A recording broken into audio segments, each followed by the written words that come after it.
ठीक है, कोई नहीं, तो ये वाला ले लीजिए, हेलन बीइंग चोजन वाला चाहिए।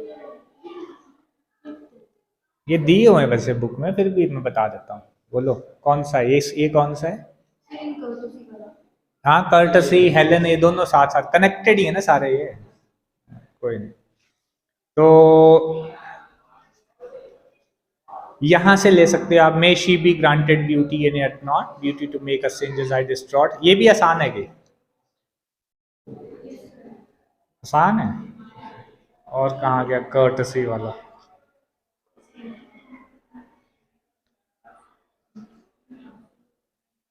कर्टसी वाला, चलो पहले हेलन वाला ले लो। Helen being chosen found life flat and डल।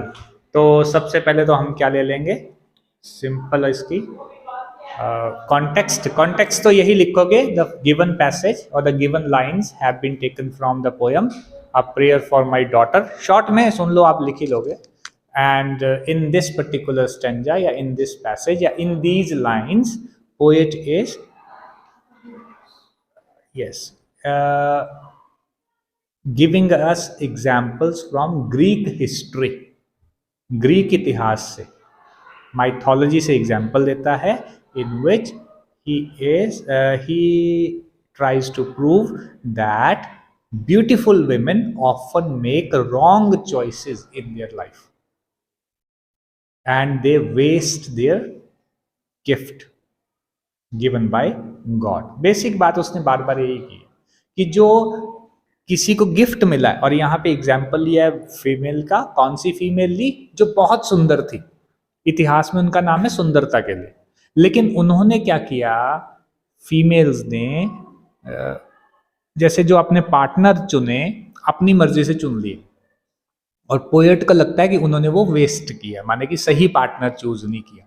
क्यों ऐसा लगता है उसको? क्योंकि जैसे इसके प्यार को ठुकरा दिया था उस लेडी ने जिससे ये करता था, मॉर्गन ने, उसने ठुकरा दिया। तो उसको लगता है कि वो भी इंटेलिजेंट है, इतनी सुंदर थी, लेकिन उसने भी गलत, उसने फिर शादी की एक लड़के बंदे से, पर उसके साथ भी उसकी निभी नहीं, वहां भी अलग हो गए। तो उसको लगता है कि उसने मेरे को ठुकराया है, यानी कि उसने, उसको इतना अच्छा गिफ्ट मिला था सुंदरता का, लेकिन उसने भी गलत चॉइस की, वैसे ही जैसे हेलन ने गलत चूज किया, इस तरह से। तो यहां से वो पैराग्राफ शुरू कर रहा है, हमने वही लिखा। तो हम बड़ी डिटेल में तो जाएंगे, सिर्फ इतना लिख दिया। The poet is trying to prove here in this particular stanza, and he gives the example of two women, Helen and second is Aphrodite, goddess का गिफ्ट देता है example, and tries to prove that these women have wasted their gift of God. और gift क्या था? वो beauty थी, wisdom था। First example. और देखो शुरू, फिर एक्सप्लेनेशन पे आ जाएंगे। एक्सप्लेनेशन में क्या आएगा? Helen being chosen found life flat and dull. So poet gives the example of Helen, princess Helen, who was married to a Greek king and she finds life flat and dull. ऐसे बोल दूं कि लिखना है? बोल दो।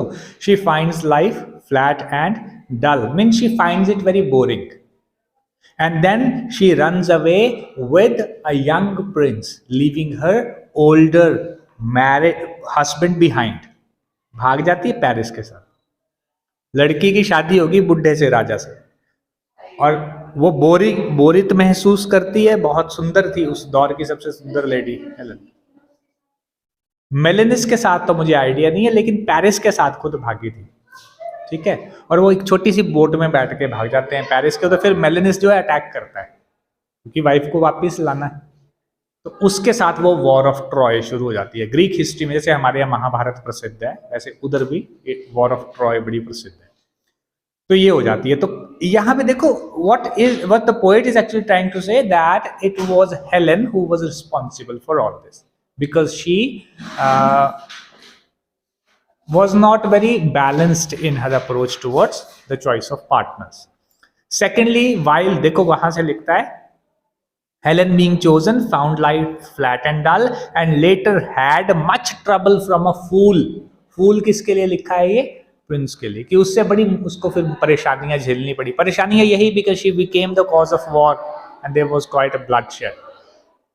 फिर great queen का जिक्र किया, क्यों बड़ा कर दिया? Because he is talking about a goddess. जैसे हमारे यहाँ समंदर मंथन किया था तो सब अमृत विष वगैरह सारी चीजें निकली, एक अप्सरा निकली थी, वो अमृत लेके भागी, बड़ी कुछ निकला। वैसे ही वहां से एक एग्जाम्पल देता है, वाइल द ग्रेट क्वीन माने गॉडेस एफ्रोडिटे, उसको सुंदरता की देवी मानते हैं, और वो समंदर से निकली थी। फ्रे माने समंदर। She came out of sea. She was fatherless, she had no father, nobody to control her, and what she did, she began living according to her wishes, and she chose a bandy-legged smith. Bandy-legged smith माने she chose a low, ugly looking god as her mate, as her partner. खुद बहुत सुंदर देवी, देखो सुंदरता की देवी, तो खुद कितनी सुंदर होगी, लेकिन जब उसने चॉइस की शादी करने के लिए पार्टनर कौन चुना? एक लंगड़ा लोहार, उससे शादी की थी, जो देवताओं का लोहार था, उनके औजार बनाता था, वेपन्स बनाता था उससे। It's certain that fine women eat crazy salad with their meet. तो फिर यहाँ राइटर कमेंट करता है further that crazy women, beautiful women actually make strange choices regarding their partners. और एग्जाम्पल किसका लिया? हेलेन का और एफ्रोडिटे का। वीनस रोमन, देखो पता क्या, देवता एक ही है, रोम वाले उसको वीनस बोल देते हैं, ग्रीक वाले एफ्रोडिटे बोल देते हैं, देवता एक ही होता है। एक ज्यूस जैसे दोनों का कॉमन था, जैसे जो सन गॉड था उसको दोनों ने ज्यूस ही बोला है। अब आपने पता नहीं हरक्यूलिस का नाम सुना है कभी? देखिए सीरीज हरक्यूलिस, एनिमेटेड सीरीज है हरक्यूलिस की, सुना होगा। हरक्यूलिस क्या है? आधा देवता आधा इंसान, ज्यूस का बेटा है, लेकिन माँ उसकी इंसान है, ठीक है, तो आधा देवता वो पैदा हुआ। और वो हरक्यूलिस यहाँ रहता था, फिर फेमस हो गया, उसके ऊपर कहानियां बन गई, तो इस तरह से चला। मतलब कि ये कौन से जो पेंथियन में रहते थे, मतलब ये पुराने मानते थे कि रोम, नीचे लोग रहते थे ग्रीक सिटी में, और ऊपर पहाड़ पे रहते थे, ओलंपस पर्वत पे देवता रहते हैं। अरे प्राचीन ग्रीक, जैसे पुराने हमारे यहाँ नहीं सतयुग के मालिक नारद यहाँ घूम रहा होता था, उधर अवतार हो गए, ऋषि रह रहे हैं, उधर लोग घूमने आ रहे हैं, ऐसे ऐसे वो भी, उनका तो कल्चर है अपना, उस कल्चर में वो देवता आते हैं, वो देवताओं को प्रे करते हैं। ये रोमन एम्पायर तक रहा था, ये मैं पता नहीं कहाँ पढ़ा रहा था, क्रिश्चियनिटी के आने से पहले तक, शायद आप लोगों से डिस्कशन हो रही थी। कंपल्सरी वल्सरी कुछ नहीं बेटा, वो तो आपके लिए डिस्टिंक्शन है ना, वो सारा लिंक करके चलो ना, वो सारा एक ही होता है ना, वो तो कोर्स अलग अलग बना दिए। तो वहां पे हमने बात की होगी कि क्रिश्चियनिटी रातों रात नहीं आ गई थी, उसको टाइम लगा था ना आने, तो उससे पहले तक का हमारा क्या, तो वेस्टर्न कल्चर में मतलब ये थोड़ी कि कल्चर ही नहीं था, कोई था वो, हाँ देवताओं का, जैसे हम लोग लगे होते हैं, हमारे यहाँ एक देवता है, 3600 देवता है, अलग अलग देवता का अलग अलग फंक्शन है। इंद्र देवता बारिश लाते हैं, वरुण देवता जल के देवता है नहीं, अग्निदेव, फलाना देव, पढ़ो आपने तो लिस्ट उनकी, माने कि प्रकृति की शक्तियों को देवताओं का दर्जा, वैसा ही इनके इधर भी। तो हेलेन एक प्रिंसेस थी, बहुत सुंदर थी, राजा से शादी हो गई, फिर उसको एक प्रिंस, लड़के का नाम था पेरिस, वो पेरिस लड़का उसको यंग, वो आया था उधर फीस्ट वगैरह थी, तो दोनों में प्यार हो गया और वो भागी, उसके साथ निकल गई। उसके चक्कर में फिर राजा उसको लेने गया कि मेरी वाइफ को लेके चला गया कोई, है ना, किडनैप कर लिया, गए उसको छुड़ाने और लाने, तो इसके ऊपर युद्ध हुआ। तो यहां पर उसने वो एंगल नहीं लिया, इसने सिंपली ये बोला है कि Helen was very, you can say nervous, और she was not balance, she found her life very boring, that's why she chose a younger partner and fled with him, भाग गई उसके साथ। In the same way, Queen Aphrodite, she chose a inferior level god, inferior level person for her mate. And he comments that these women, they were granted beauty and wisdom. They were very beautiful. They had this gift of God. उनके लिए वो क्या बोलता है कि उनकी beauty God का gift था। इसके लिए उसने टर्म यूज की है horn of plenty. Horn of plenty माने गिफ्ट ऑफ गॉड, कुछ भी नहीं, और हॉर्न ऑफ प्लेंटी। ज्यूस जब छोटा था, बकरी का एक दूध पिलाते थे उसको, वो जो भेड़, वो बकरी, उसके हॉर्न को बोल दिया हॉर्न ऑफ प्लेंटी। जैसे हमारे यहाँ कामधेनु, अक्षय पात्र का जिक्र आता है, अक्षय पात्र ऋषि के पास एक बर्तन होता था, उसमें से सामान निकालते जाओ, बस वो खत्म ही नहीं होता। अलग अलग है ना कॉन्सेप्ट, हमारे भी तो कहानियां है, कोई कम है। कामधेनु गाय, उससे जो मांगो, कल्प वृक्ष, उससे जो मांगो वो मिल जाता है। तो वैसे ही इनके पास क्या है, horn of plenty. Horn of plenty basically symbol है इस चीज का, गिफ्ट ऑफ गॉड। और इन लड़कियों के पास क्या गिफ्ट था, beauty, but they wasted it. How, because they chose wrong partner. मतलब इसकी अपनी फ्रस्ट्रेशन है ना, इसको लगता है कि उन्होंने गलत चूज किया। जैसे मॉडगर ने इसको रिजेक्ट कर दिया, एक दिन पता नहीं कितने साल उस लड़की को ये पोजल भेजता रहा जिससे इसका प्यार था, और उसने नहीं रिजेक्ट किया, रिजेक्टेड।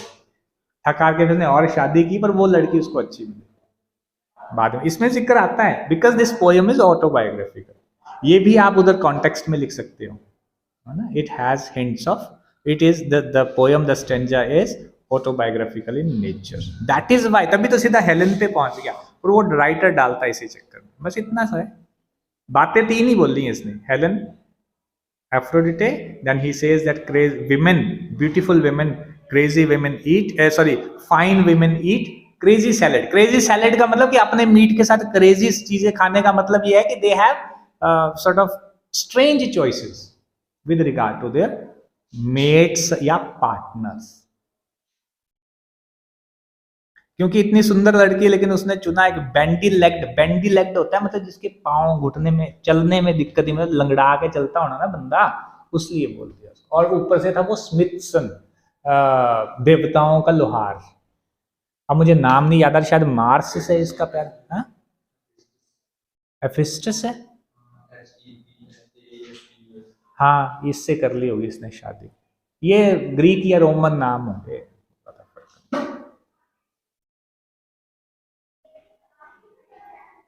ठीक है, फिर आगे लिखा है, in courtesy I would have her chiefly learn. Courtesy होता है मैनर्स, शिष्टाचार। In courtesy he wants his daughter to learn manners, and primarily that hearts are not had as gift, that hearts are not received as gift, but hearts have to be earned. That means she has to make an effort to become or to be liked by someone.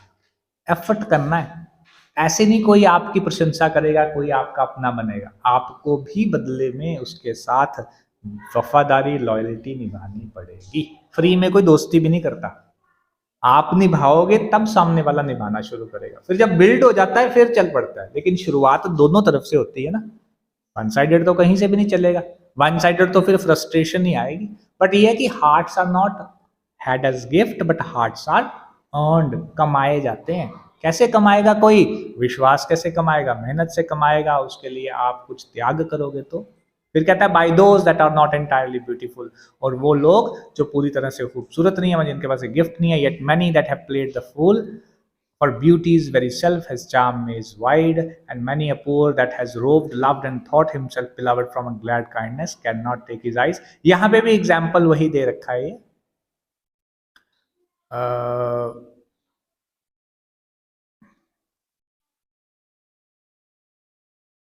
हाँ, कि जिनके पास सुंदरता का gift नहीं है। देखो normally क्या मान के चल रहे हैं, जिसके पास पैसा है, सुंदर है, तो नॉर्मली नेचुरली उसके दोस्त बन जाते हैं, पर वो दोस्त सदा साथ निभाने वाले टाइप नहीं होते, अपॉर्चुनिटिस्ट होते हैं। सच्ची दोस्ती तो वो है जो बिना शक्ल सूरत देख के, बिना पैसा देख के होगी, वही नेचुरल दोस्ती है, वही टिकेगी। तो उस तरह की दोस्ती। फिर भी कहता है कि काफ़ी ऐसे लोग हैं जो इसके पीछे, प्यार के पीछे, प्यार के चक्कर में भटकते रहते हैं। एज चार्म इज वाइड, और कई सारे जो बेचारे लोग हैं, पुअर मैन, वो प्यार में भटकते हैं, फिर उनको लगता है कि उन्हें भी प्यार मिल रहा है। That has roped from a glad kindness can not take his eyes. इसको थोड़ा लिखना पड़ेगा तो लिख लेंगे चाहे कल, या बुक में दे रखा होगा, आप ऐसा कर लो, नहीं तो ना ज़्यादा बेटर आपके लिए रहेगा। ये हेलन वाला, क्योंकि ये पेपर में आ चुका है एक बार, पता कहाँ से आया था, और यहाँ से, may she be granted beauty and yet not, ये वाला, और प्लेंटीज अनडन ये भी वाला, इन कर्टसी वाला भी, फ्लरिशिंग ट्री वाला भी, और एक लास्ट वाला भी आता है कई बार, जिसमें the way her bike and may her bride groom bring her to a house we were all the custom ceremonious for arrogance and हेटेड आर द वेयर्स। तो एक बार नजर लगा लो भाई बुक में,